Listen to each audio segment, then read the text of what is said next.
शासन की उपलब्धियों और भावी कार्य योजनाओं का एक दस्तावेज होता है।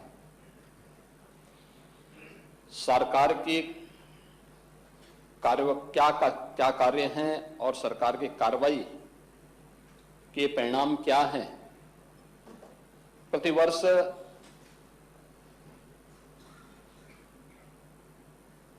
विधानसभाओं में हो या संसद में हो,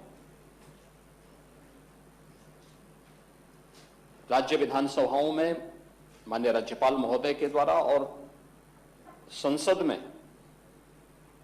महामहिम राष्ट्रपति जी के द्वारा इसे सदन के सम्मुख रखा जाता है और उसी के माध्यम से सरकार की उपलब्धियों और भावी कार्य योजनाओं के भी एक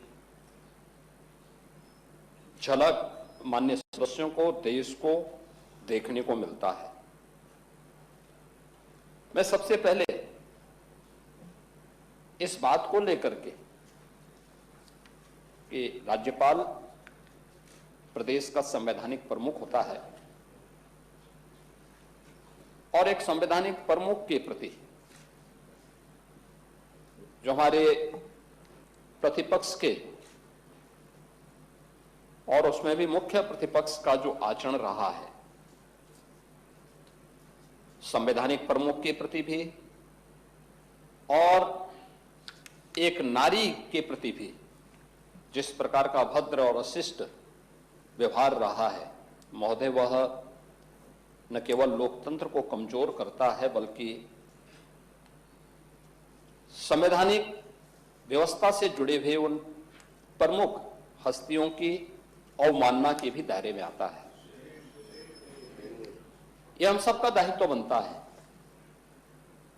कि हम अपने राष्ट्रीय प्रतीकों का सम्मान करें, संविधान के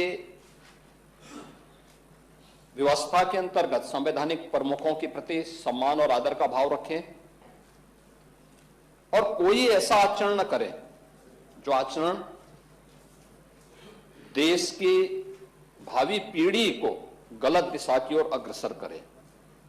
खैर, जिस प्रकार का प्रतिपक्ष है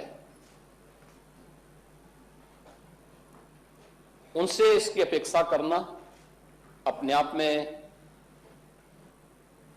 एक बेवकूफी जैसा होगा और यही दृश्य हम सबको यहां देखने को मिला है। यह नारी शक्ति का भी अपमान है। एक इतना अनुभवी राजनेता जो सौभाग्य से आज प्रदेश की राज्यपाल के रूप में अपना मार्गदर्शन और नेतृत्व हम सबको प्रदान कर रही है, उनके प्रति इस प्रकार का अभद्र व्यवहार इस समाजवादी पार्टी की वास्तविक सोच को, प्रतिपक्ष की नकारात्मक दृष्टिकोण को भी प्रदर्शित करता है। महोदय, राज्यपाल जी ने अपना जो अभिभाषण संवेद सदन में प्रस्तुत किया वह सरकार की उन उपलब्धियों को लेकर के भी है जो पिछले 8.5-9 वर्षों के अंदर हम लोगों ने प्रदेश के अंदर प्राप्त किया है। और मैं कह सकता हूं कि पिछले 9 वर्ष में उत्तर प्रदेश ने एक अपनी यात्रा तय की है।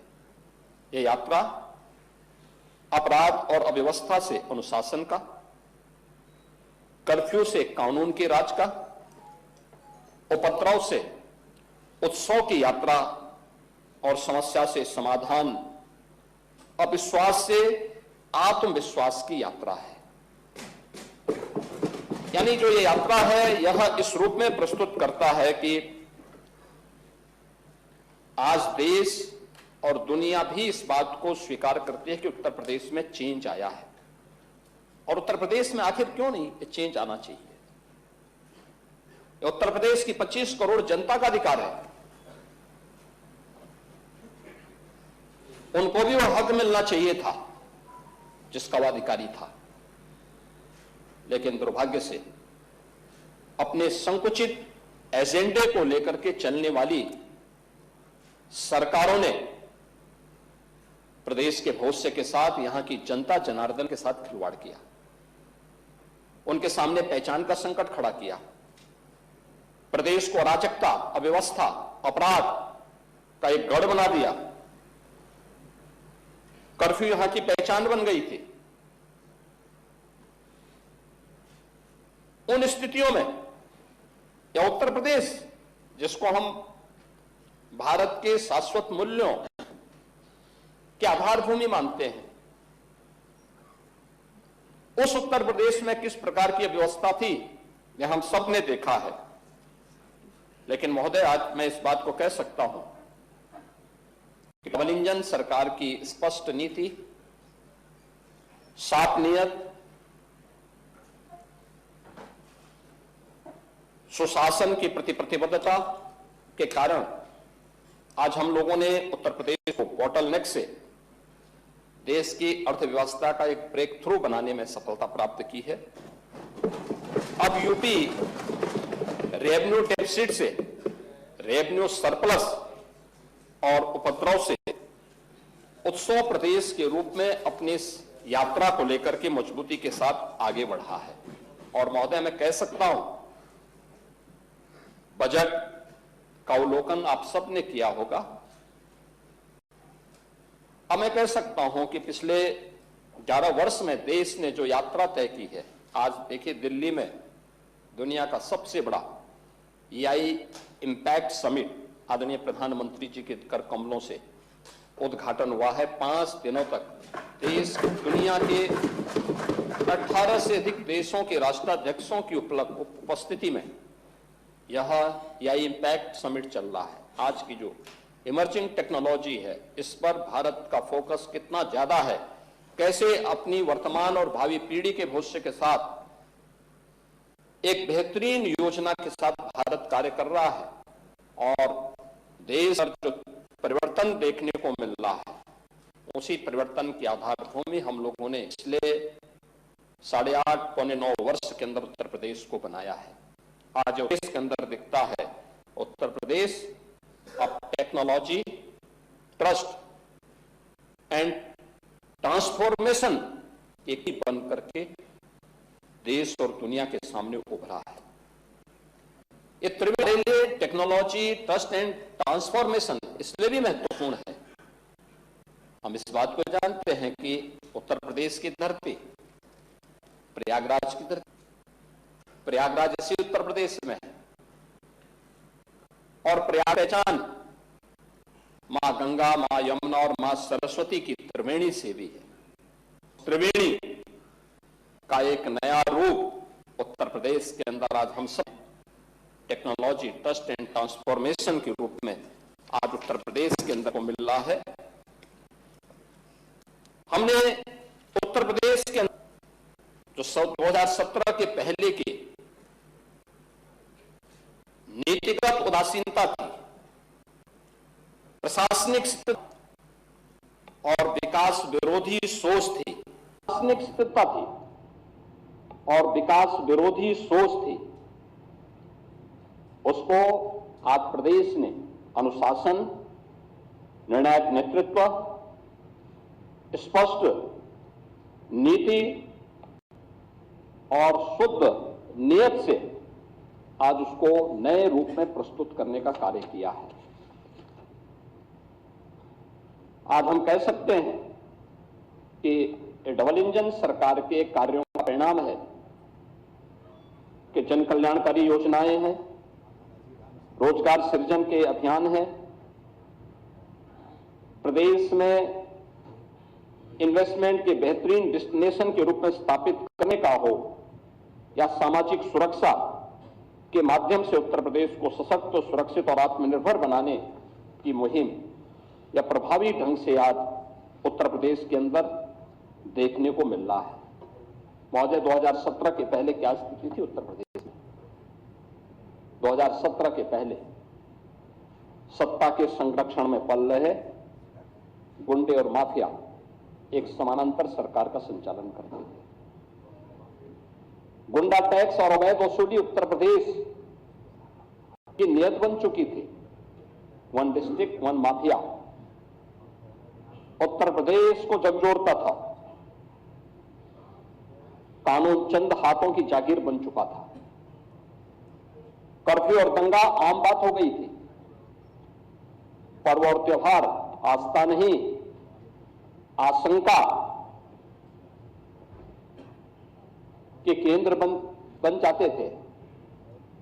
पुलिस का मनोबल टूटा था। न बेटी सुरक्षित थी, न व्यापारी सुरक्षित था। प्रदेश की छवि अराजकता और अस्थिरता का पर्याय बन गया था। महोदय, 2017 के बाद यही उपद्रवग्रस्त उत्तर प्रदेश आज उत्सव प्रदेश बन गया है। रोजगार के अभियान है। प्रदेश में इन्वेस्टमेंट के बेहतरीन डेस्टिनेशन के रूप में स्थापित करने का हो या सामाजिक सुरक्षा के माध्यम से उत्तर प्रदेश को सशक्त, सुरक्षित और आत्मनिर्भर की मुहिम या प्रभावी ढंग से आज उत्तर प्रदेश के अंदर देखने को मिल रहा है। महोदय, 2017 के पहले क्या स्थिति थी उत्तर प्रदेश? 2017 के पहले सत्ता के संरक्षण में पल रहे गुंडे और माफिया एक समानांतर सरकार का संचालन करते थे। गुंडा टैक्स और अवैध वसूली उत्तर प्रदेश की नियत की थी। वन डिस्ट्रिक्ट वन माफिया प्रदेश को झकझोरता था। कानून चंद हाथों की जागीर बन चुका। कर्फ्यू और दंगा आम बात हो गई थी। पर्व और त्योहार आस्था नहीं, आशंका के केंद्र बन जाते थे। पुलिस का मनोबल टूटा था। न बेटी सुरक्षित थी, न व्यापारी सुरक्षित था। प्रदेश की छवि अराजकता और अस्थिरता का पर्याय बन गया था। महोदय, 2017 के बाद यही उपद्रवग्रस्त उत्तर प्रदेश आज उत्सव प्रदेश बन गया है।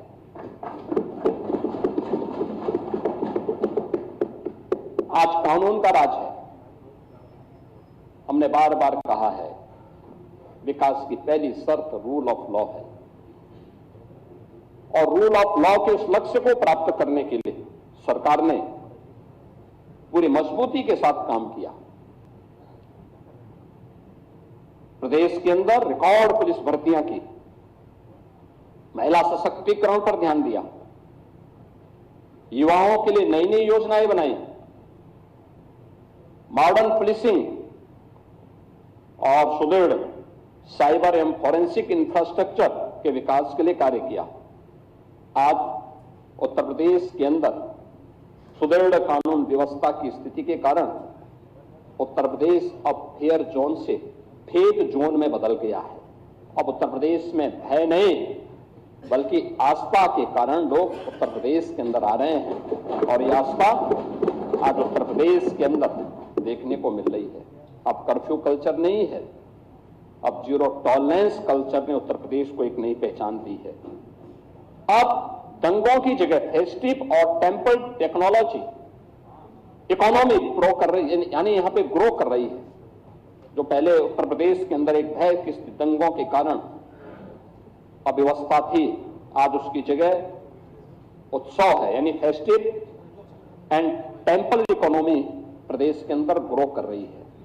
आपने देखा होगा महाकुंभ में 66 करोड़ से अधिक श्रद्धालुओं का आगमन।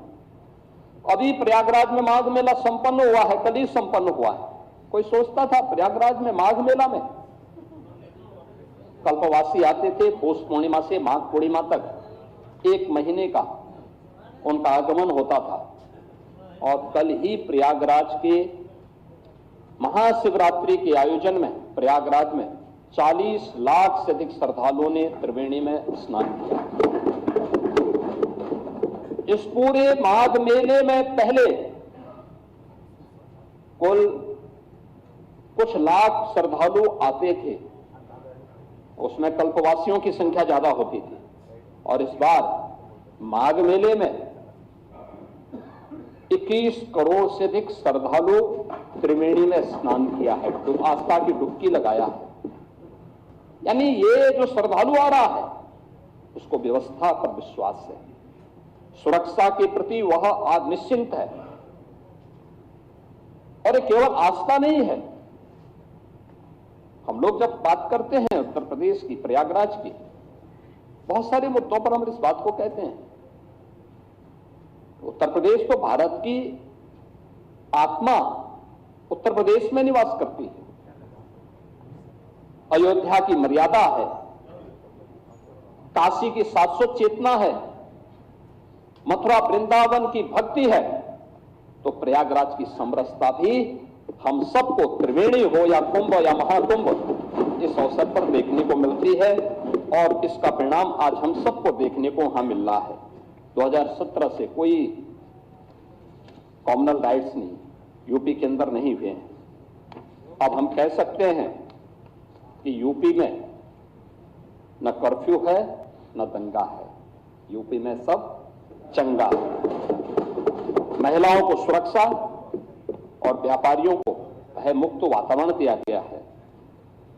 इन 8 वर्षों में 2,19,000 पुलिस की भर्ती, इनमें 20% महिला बेटियों के लिए आरक्षण, यानी हम लोग जब आए थे तब उत्तर प्रदेश पुलिस बल में कुल 10,000 महिला कार्मिक थे। आज इनकी संख्या बढ़कर के 44,000 से अधिक हुई है। पुलिस की क्षमता में अभूतपूर्व, ट्रेनिंग क्षमता में अभूतपूर्व वृद्धि हुई है। मुझे याद है 2017 में हम लोग आए थे, हमें पुलिस की भर्ती करनी थी, राज्य के पास ट्रेनिंग की क्षमता नहीं थी। हम लोगों ने मिलिट्री, पैरामिलिट्री और अन्य राज्यों के ट्रेनिंग सेंटर हायर किए थे और इस बार 60,200 पुलिस कार्मिकों की भर्ती हुई है। इन सब की ट्रेनिंग हम उत्तर प्रदेश के स्वयं के ट्रेनिंग केंद्रों में, ट्रेनिंग सेंटर्स में उनकी ट्रेनिंग आज सफलतापूर्वक प्रदेश के अंदर। पिछली सरकारों ने अपने स्वार्थ के कारण एक प्रकार से बंद कगार पर पहुंचा दिया था। हमने फिर से 34 पीएससी की कंपनियों को पुनर्जिया है और 3 महिला बटालियन अखबार यूपी पीएससी में गठित हुई हैं और ये भी 3 उन महिलाओं के नाम पर जिन्होंने देश की स्वाधीनता आंदोलन को एक नई गति दी थी, उनके पर गठित हुई है, जिनमें वीरांगना झलकारी बाई, वीरांगना बाई और वीरांगना उदा देवी, इन तीनों के नाम पर 3 पीएससी की बटालियन यूपी के अंदर गठित हुई हैं और 3 नए पीएससी बटालियन के गठन के लिए प्रदेश तेजी के साथ कार्य कर रहा है।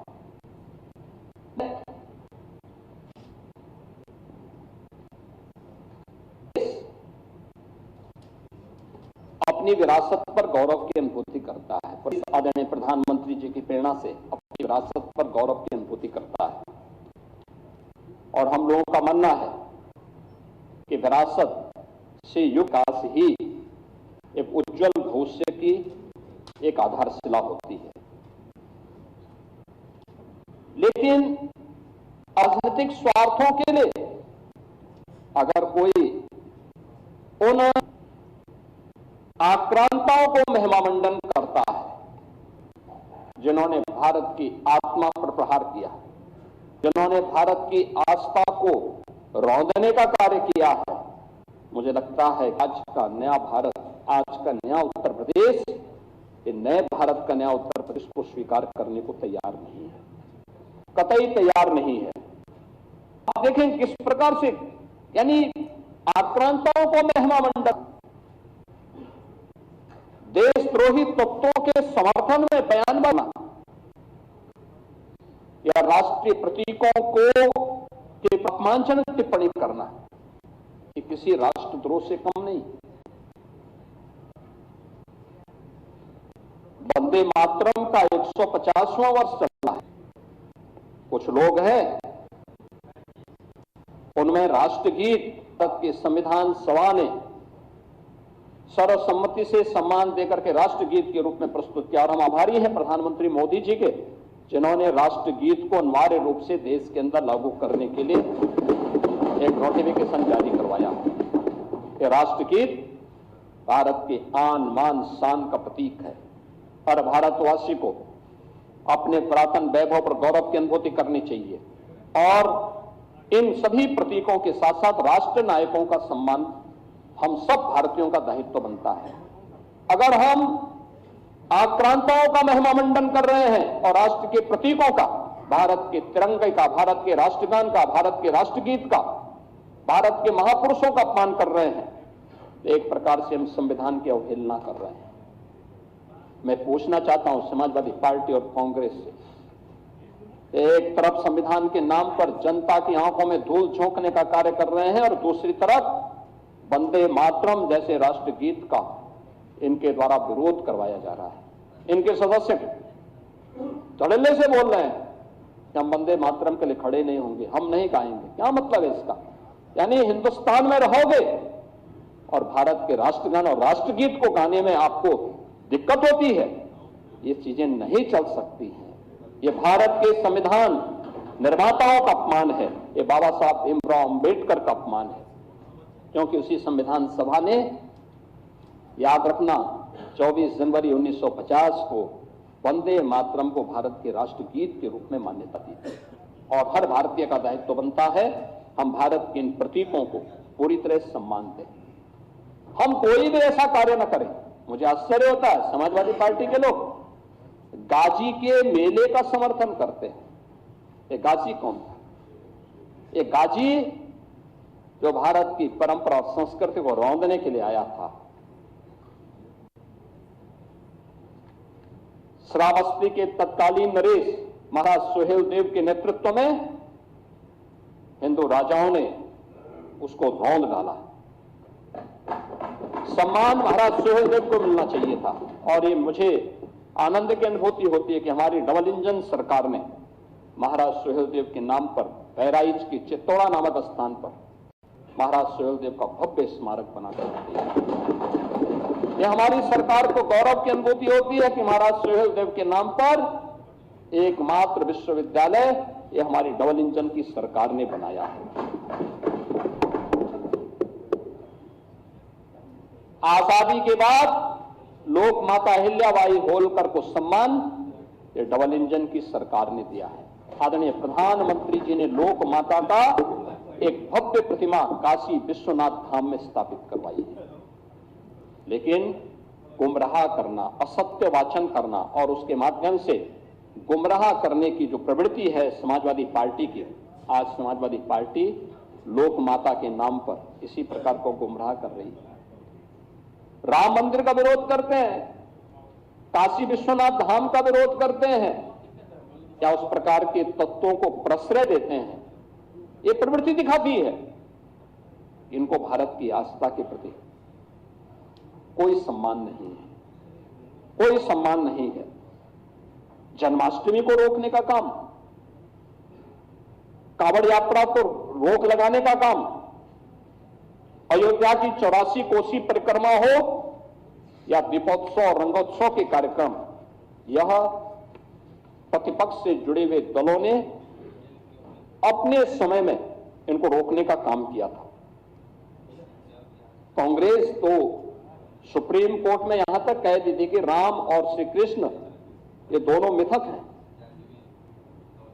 समाजवादी पार्टी ने अपने समय में राम भक्तों पर गोलियां चलाई थी, मंदिर निर्माण के मार्ग में बाधा पैदा करने के लिए अपने अधिवक्ता तैयार किए थे। लेकिन हम इस बात को कह सकते हैं कि हिंदुस्तान में भारत की आस्था को भी कैद करके नहीं रख सकता है और यतो धर्मस् ततो जय के भाव के साथ वह विजयी जरूर होगी, और यही हुआ है।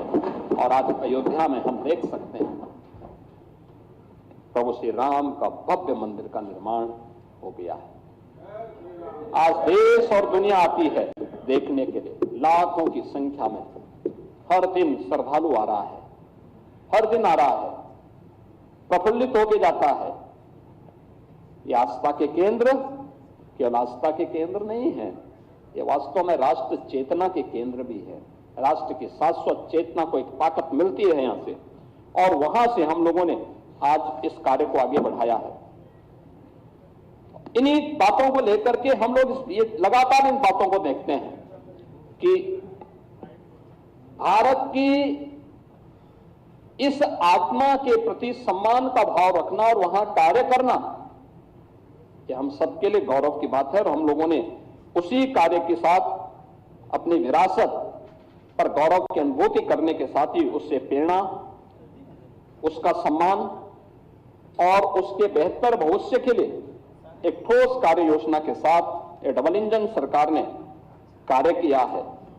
हमने गुलामी की मानसिकता से मुक्ति का मार्ग लेकर के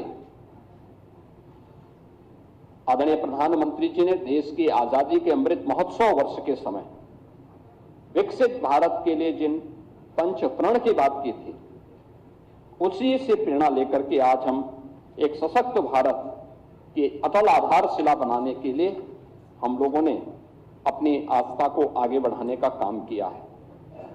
आज प्रयागराज हो, अयोध्या हो, काशी हो, मथुरा वृंदावन हो, विंध्याचल हो, चित्रकूट हो, सुखतीर्थ हो, संभल, बरेली, नैमिषारण्य, ये जितने भी पावन तीर्थ हैं, हमारे बौद्ध परिपथ हैं, अन्य भारत में जन्मी हुई उपासना विधियों से जुड़े हुए जितने भी तीर्थ स्थल हैं, इन सब के समग्र विकास के लिए आज वहां पर जन सुविधाओं के विकास करने के साथ ही डबल इंजन सरकार ने उनके समग्र विकास के लिए भी कार्य प्रारंभ किया है। आज उत्तर प्रदेश की पहचान, जब मैं उत्सव प्रदेश की बात कर रहा हूं तो उसकी पहचान दीपोत्सव से होती है। आज उसकी पहचान देव दीपावली से होती है। आज उसकी पहचान रंगोत्सव से होती है। अब ये केवल एक आयोजन मात्र नहीं है, बल्कि यह भारत की आध्यात्मिक गौरव का एक वैश्विक उत्सव के रूप में इन्होंने अपनी एक पहचान बनाई है। कौन ऐसा भारतीय होगा जिसने अयोध्या के दीपोत्सव को,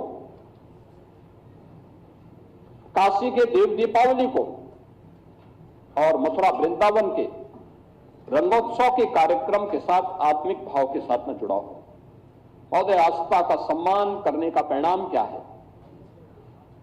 यही उत्तर प्रदेश, जिसको बीमारू राज्य कहकर के लोग इसकी तौहीन करते थे, इसके बारे में हंसते थे, तमाम प्रकार की टिप्पणियां करते थे, और जब हम लोग 2017 में आए थे तब उत्तर प्रदेश की जो जीएसडीपी थी यह मात्र 13 लाख करोड़ की थी, और यानी 1947 से लेकर के 2017 तक इन 70 वर्षों में इस यात्रा को तय करने में समय लगे 70 वर्ष, और हमने अचीव किया मात्र 13 लाख करोड़ की जीएसडीपी। लेकिन बहनों, इसमें मैं कह सकता हूं कि 2017 के बाद मात्र 8 वर्ष के अंदर, 8-8.5 वर्ष के अंदर डबल इंजन सरकार ने इसमें 23 लाख करोड़ अतिरिक्त जोड़े हैं। अब उत्तर प्रदेश की अर्थव्यवस्था 36 लाख करोड़ की हो चुकी है। देश की जीडीपी में यूपी का जो योगदान था, जब ये देश आजाद हुआ था, यूपी का शेयर था 14%। लगातार घटते घटते घटते घटते 2017 तक आते आते यह 16-17 में आते आते 8% रह गया। अब फिर से इसको बढ़ा करके 9.5% तक पहुंचाने में आज सफलता प्राप्त हुई है। हमने पर कैपिटा इनकम को भी 3 गुना करने में सफलता प्राप्त की है। इसके लिए पिछले 8-8.5 वर्ष में कोई जनता जनार्दन पे कोई अतिरिक्त टैक्स नहीं लगाया। हाँ, हमने टैक्स चोरी को रोका है, रेवेन्यू लीकेजेज को प्रभावी ढंग से उस पर अंकुश लगाया है, और तब हमें ये सफलता प्राप्त हुई है। आज प्रदेश आज मैं कह सकता हूं कि पिछले 5-6 वर्षों से लगातार रेवेन्यू सरप्लस स्टेट के रूप में अपने आप को स्थापित किया है। जोरदार वित्तीय अनुशासन भी है और विकास के दोनों मिसाल, दोनों का संतुलन आज उत्तर प्रदेश के अंदर देखने को मिल रहा है। अब उत्तर प्रदेश का बैंकों में जमा होने वाला पैसा, यानी जो पैसा पहले उत्तर प्रदेश के अंदर 100 रुपया अगर जमा होता था तो मात्र 43 रुपया बैंकों में जमा, वहां पब्लिक के उपयोग में खर्च होता था। आज हमने इसकी संख्या बढ़ा करके 100 में से 61 से 62 रुपया आज उत्तर प्रदेश के नौजवानों को, यहाँ के व्यापारियों को आज खर्च करने के लिए प्राप्त हो रहा है। यानी सीडी रेशो 43% से बढ़ा करके हमने 61-62% पहुंचाने में सफलता प्राप्त की है। और अब मैं इस बात को कह सकता हूं कि हर एक व्यक्ति इस बात को गौरव के साथ कहता है कि उत्तर प्रदेश बेहतरीन स्थिति में है, उत्तर प्रदेश सही दिशा में आगे बढ़ रहा है। महोदय, अन्नदाता किसानों की चर्चा हमारे गाए बगाए हमारे प्रतिपक्ष के लोग भी करते हैं। नियत उनकी साफ नहीं, क्योंकि उत्तर प्रदेश तो देश की सबसे बड़ी आबादी का राज्य भी है और सबसे अधिक खाद्यान्न उत्पादन भी करता है। लेकिन अन्नदाता किसानों की स्थिति इनके समय में क्या थी, इन्होंने कहां पहुंचा दिया था? आज हम कह सकते हैं भारत का अन्नदाता या अन्नदाता भारत की एक पहचान थी। भारत आज से 2000 वर्ष पहले दुनिया की अर्थव्यवस्था का सिरमौर था। 44 से 45% अर्थव्यवस्था पर भारत का एकाधिकार था और भारत का स्वर्ण युग था। आज से 400 वर्ष पहले भी यही भारत के अंदर स्थिति थी कि भारत का शेयर ग्लोबल इकोनॉमी में भारत की स्थिति 24 से 25% पर भारत का अधिकार था। औपनिवेशिक काल में यहां पे शोषण किया गया, लूटा गया, परंपरागत उद्यम को समाप्त किया गया। अन्नदाता किसानों को जो पहले उपभोक्ता उत्पादक था उसको उपभोक्ता बना करके रख दिया। कच्चा माल यहां से बाहर जाता था, सस्ते में वहां से पक्का माल बन करके आता था और उस पर भारी टैक्स लगते थे और वो महंगा होकर के यहां बेचा जाता था। लेकिन आज हम कह सकते हैं कि अब जो पिछली सरकारों ने भी औपनिवेशिक काल की उसी मानसिकता के साथ अन्नदाता किसानों के साथ अपने एमएसएमई सेक्टर में परंपरागत उद्यम के साथ जुड़े हुए जो कारीगर थे, इनके साथ यही व्यवहार किया। आज पिछले 11 वर्ष में आदरणीय प्रधानमंत्री जी के मार्गदर्शन और नेतृत्व में अब किसान उत्पादक से उसे हमने फिर से उसकी पहचान उस रूप में प्रस्तुत की है। चाहे वह अपने आप में किसान हो, कारीगर हो, इन सभी को हम लोगों ने मजबूती के साथ आगे बढ़ाया है और हम इस बात को मानते हैं कि देश किसानों के श्रम से, कारीगरों की सृजनशीलता से खड़ा हुआ है। हर गांव हमारे यहां एक आत्मनिर्भर इकाई हुआ करती थी, ग्राम स्वराज उसकी आधारशिला थी। आज चाहे वह कृषि हो, पशुपालन हो, हस्तशिल्प आदि कोई भी क्षेत्र रहा हो, यहां पहले किसान उत्पादक था, कारीगर स्वयं में उद्यमी था, व्यापारी राष्ट्र को जोड़ने की सेतु हुआ करता था। उत्तर से दक्षिण, पूरब से पश्चिम, पूरे देश को जोड़ने का काम होता था। 17 के पहले कृषि के बारे में कोई स्पष्ट नीति नहीं थी। अन्नदाता केवल एक वोट बैंक बन गया था, लागत अधिक थी, उत्पादन कम था और बिचौलियों का वर्चस्व था। 17 के बाद डबल इंजन की डबल स्पीड, लागत कम, उत्पादन ज्यादा। अन्नदाता को विकास में भागीदार बनाया गया और अन्नदाता से उद्यमी बनने की एक कहानी आज उत्तर प्रदेश के अंदर देखी जा सकती है। जब हमारा अन्नदाता किसान एफपीओज के माध्यम से या जब गांव की एक महिला डोन दीदी के रूप में अपनी एक पहचान बनाती है, आज विकास की यात्रा में हमारा अन्नदाता किसान सक्रिय रूप से सहभागी बना है। हमारा संकल्प कृषि को income based and value edition model के साथ जोड़ने के साथ ही अन्नदाता किसानों की आय को बढ़ाना है। आज उत्तर प्रदेश में कृषि विकास की दर 8-8.5% से बढ़कर के 18% हम लोगों ने प्राप्त किया है। एमएसपी पर पारदर्शी खरीद हो रही है और डीबीटी का जो पैसा है वो सीधे डीबीटी के माध्यम से अन्नदाता किसानों के खाते में जा रहा है। यह तब है, इसी का परिणाम है 11% देश के अंदर कृषि का जो कुल भूमि भूभाग है 11% यूपी के पास है, लेकिन इस 11% में उत्तर प्रदेश 21% खाद्यान्न उत्पादन कर रहा है। अब अन्नदाता बीज से बाजार तक एक ग्लोबल मार्केट एक्सेस उसको उपलब्ध है और प्रधानमंत्री किसान सम्मान निधि में भी उत्तर प्रदेश के अन्नदाता किसानों को 95,000 करोड़ रुपए से अधिक की धनराशि सीधे उनके अकाउंट में हस्तांतरित हुई है। आज अन्नदाता किसानों को उन्नत बीज, प्राकृतिक खेती, ड्रोन और जलवायु अनुकूल आधुनिक तकनीक की सीधी जानकारी सरल भाषा में उपलब्ध कराने का काम भी प्रदेश भर में हो रहा है।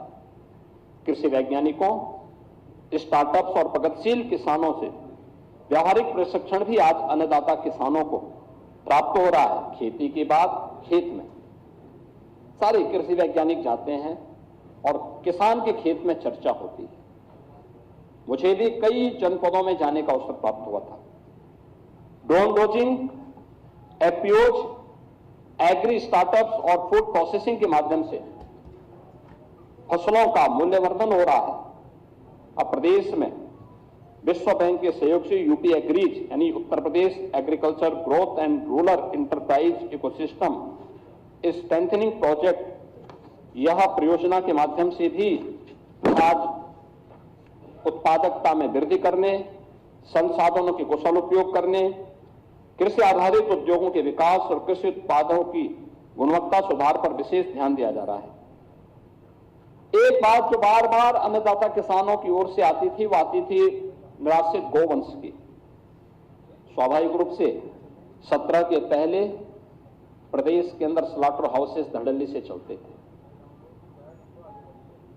व्यापक तस्करी होती थी, आस्था के साथ खिलवाड़ होता था। जीरो टॉलरेंस की नीति के तहत गौ हत्या, गौ पर एक कठोर कानून प्रदेश के अंदर बना। हम लोगों ने प्रदेश के अंदर गौ तस्करी को रोका। तमाम गौवंश निराश्रित होकर के सड़कों पे आया। आज 7,727 से अधिक गौ आश्रय स्थल उत्तर प्रदेश के अंदर संचालित हैं, जिनमें 16 लाख से अधिक गौवंश संरक्षित है और प्राकृतिक खेती, गौ आधारित खेती, इसी के माध्यम से आज हम आगे बढ़ा रहे हैं और उसी का परिणाम है कि आज उत्तर प्रदेश दुग्ध उत्पादन में अग्रणी राज्य है और मत्स्य उत्पादन में भी उत्तर प्रदेश ने दुगने से अधिक की सफलता प्राप्त की है। महोदय, गन्ना किसानों की चर्चा अक्सर सदन में होती थी। आज देश के कुल गन्ना उत्पादन का 55% उत्तर प्रदेश का किसान उत्पादन कर रहा है। सन 2000 से 2017 के बीच कुल 2,14,000 करोड़ का भुगतान हुआ था 17 वर्षों में और 2017 के बाद से अब तक पिछले 8 साढ़े 8 वर्ष में हम लोगों ने 3,06,000 करोड़ रुपए का गन्ना मूल्य का भुगतान किया है, यानी 90,000 करोड़ रुपए से अतिरिक्त भुगतान आधे समय में हम लोगों ने अन्नदाता किसान को किया है। 122 चीनी मिलें संचालित है और गन्ने का दाम 400 रुपया प्रति कुंटल भी हम लोगों ने किया है। इथेनॉल प्रोडक्शन 41 करोड़ लीटर से बढ़कर के 182 करोड़ लीटर आज प्रदेश के अंदर हो रहा है और ये इथेनॉल उत्पादन, इथेनॉल ब्लेंडेड पेट्रोल प्रोग्राम के अंतर्गत अब शुगर यानी इथेनॉल सेक्टर को एश्योर्ड कैश फ्लो सेक्टर बना दिया है। इथेनॉल उत्पादन में ब्लेंडिंग होने के बाद से अब ये मान्यता है कैश क्रॉप के रूप में गन्ना तो माना ही जाता था, अब इथेनॉल उत्पादन भी यानी अन्नदाता किसान और चीनी मिलों का एश्योर्ड बायर फास्टर पेमेंट भी इसके माध्यम से सुनिश्चित हुआ है। महोदय, प्रदेश के अंदर कृषि इंफ्रास्ट्रक्चर को भी काफी मजबूती के साथ आगे बढ़ाया है। हमारे पास 89 कृषि विज्ञान केंद्र वर्तमान में कार्य कर रहे हैं, कुछ सेंटर ऑफ एक्सीलेंस भी विकसित किए गए हैं। कृषि मंडियों और ग्रामीण सड़क नेटवर्क का विस्तार हुआ है। एक्सप्रेसवे और लॉजिस्टिक पार्क से किसानों की उपज को राष्ट्रीय और अंतर्राष्ट्रीय बाजार तक पहुंचाना यह सरकार के लिए आसान हुआ है और कृषि वैल्यू चेन के माध्यम से स्टोरेज, प्रोसेसिंग और कोल्ड चेन अवसंरचना में बड़े पैमाने पर निवेश की स्थिति भी प्रदेश के अंदर देखने को मिल रही है। हर खेत को पानी नहरों के माध्यम से, पाइपलाइन, माइक्रो इरिगेशन, 31 बड़ी परियोजनाओं को हम लोगों ने पूरा करने में सफलता प्राप्त की है। पीएम कुसुम योजना के अंदर सोलर पंप और किसानों को सिंचाई के लिए जो भी उनके बिजली के द्वारा संचालित ट्यूबवेल्स थे, उनको हम लोगों ने मुफ्त में बिजली की व्यवस्था की है। कुशीनगर में महात्मा बुद्ध के नाम पे एक कृषि और प्रौद्योगिकी विश्वविद्यालय की स्थापना का कार्य युद्धस्तर पर चल रहा है। तो लखनऊ में किसानों के मसीहा चौधरी चरण सिंह जी के नाम पर एक सीड पार्क की स्थापना का काम यहां लखनऊ में हो रहा है। प्रदेश में डिजिटल इकोसिस्टम और कोऑपरेटिव के माध्यम से एग्री इकोसिस्टम का सशक्त किया गया है। अब ई-केसीसी के माध्यम से ऋण स्वीकृति का समय 3 से 4 सप्ताह से घट करके मात्र 5 मिनट हो गया है। प्रदेश में अन्नदाता किसान और सरकार एआई आधारित कृषि प्रणाली पर काम कर रही है। यूनियन बजट में प्रस्तुत भारत विस्तार एआई कृषि प्लेटफॉर्म किसान को उसकी भाषा में निर्णय सक्षम बनाकर हमें और लाभान्वित करेगा। एपीओज का एक मॉडल आज हम सबके सामने देखने को मिल रहा है और प्रदेश के अंदर तमाम ऐसे हम लोगों ने एपीओज गठित किए हैं जो किसान की आमदनी को खासतौर पर महिलाओं की सहभागिता के माध्यम से बहुत सशक्त बनाता है। झांसी का बलेनी मिल्क प्रोड्यूसर हो या आगरा का मिल्क प्रोड्यूसर, ये सभी प्रदेश में ऐसे 5 बड़े मिल्क प्रोड्यूसर वर्तमान में अपना कार्य कर रहे हैं। दूसरा, एमएसएमई सेक्टर में भी जो कार्य किया है, हम सब जानते हैं कि 2017 के पहले ये मृत प्राय सा हो गया था और इसकी स्थिति अत्यंत दयनीय थी। आज ओडीओपी के माध्यम से हम लोगों ने प्रदेश के अंदर जो परंपरागत उत्पाद था एमएसएमई का, उसको 1 डिस्ट्रिक्ट 1 प्रोडक्ट के माध्यम से इसकी ब्रांडिंग की, इसको डिजाइन के साथ जोड़ा, इसको टेक्नोलॉजी के साथ जोड़ा, इसे हम लोगों ने मार्केट के साथ जोड़ने की कार्रवाई करने के साथ ही पैकेजिंग के साथ जोड़ने के लिए सरकार ने अनेक प्रकार के कार्यक्रम बनाए हैं। आज उसी का परिणाम है कि यूपी 17 के पहले 84,000 करोड़ का केवल एक्सपोर्ट करता था, आज लगभग बढ़कर के 2 लाख करोड़ के आसपास पहुंच रहा है।